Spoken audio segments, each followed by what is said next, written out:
କେବେ ବାହାରିବ ଦଶମ ରେଜଲ୍ଟ? ଆସିଲା ବଡ଼ ଅପଡ଼େଟ୍। କ'ଣ ଆସିଛି ବଡ଼ ଅପଡ଼େଟ୍? ମେଟ୍ରିକ୍ ରେଜଲ୍ଟ କେବେ ବାହାରିବ? ଆଜିର ଏହି ଭିଡ଼ିଓରେ ମୁଁ ସମସ୍ତ ଇନଫର୍ମେସନ୍ ଦେବି। ଭିଡ଼ିଓଟିକୁ ଶେଷ ପର୍ଯ୍ୟନ୍ତ ଦେଖିବେ, ଜମାରୁ ସ୍କିପ୍ କରିବେନି। ଯଦି ଭଲ ଲାଗୁଥିବ ତାହେଲେ ଚ୍ୟାନେଲକୁ ସବସ୍କ୍ରାଇବ୍ କରିବେ। ଆସନ୍ତୁ ଜାଣିବା ଅପଡ଼େଟ୍। ଏବେ ସମାଜ ପେପରରେ ବାହାରିଥିଲା ଏକ ଆର୍ଟିକଲଟି ଆସିଥିଲା, ଯାହାକି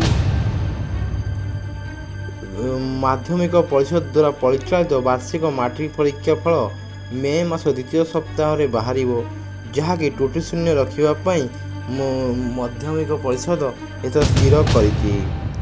ମେ ଦ୍ୱିତୀୟ ସପ୍ତାହରେ ମାନେ ଆପଣଙ୍କୁ ଆଗାମୀ 10 ଦିନ ଭିତରେ ଆପଣଙ୍କ ରେଜଲ୍ଟ ଆପଣଙ୍କ ପାଖକୁ ଆସିବ।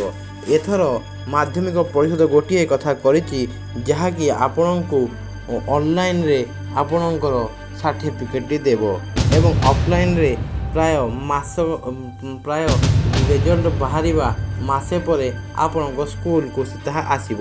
ଆପଣ ଚାହିଁଲେ ତାହା ଆପଣ ପ୍ରଧାନ ଅଧ୍ୟାପକଙ୍କଠାରୁ ନେଇପାରିବେ ଏବଂ ପରୀକ୍ଷାର ବାହାରିବା ଦିନକ ପରେ ଆପଣମାନେ ଚାହିଁଲେ ଅନଲାଇନ୍ରେ ପ୍ରମାଣପତ୍ରଟି ନେଇପାରିବେ, ଯାହାକି ଏକ ଯୁଗାନ୍ତକାରୀ ପଦକ୍ଷେପ, ଯାହାକି ବହୁତ କ୍ରାନ୍ତିକାରୀ ପଦକ୍ଷେପ ନେଇଛି ମାଧ୍ୟମିକ ଶିକ୍ଷା ପରିଷଦ ଓଡ଼ିଶା। ଏହା ଏକ ବହୁତ ବଡ଼ ଖବର।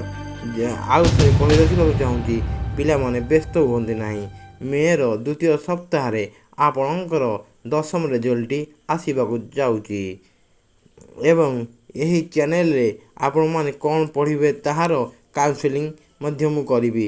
ଦୟାକରି ଚ୍ୟାନେଲକୁ ସବସ୍କ୍ରାଇବ୍ କରନ୍ତୁ ଏବଂ ଆପଣଙ୍କୁ ଇନଫର୍ମେଟିଭଟି କିପରି ଲାଗିଲା ଆପଣ ତାହା ମତାମତ ଅବଶ୍ୟ ଦେବେ।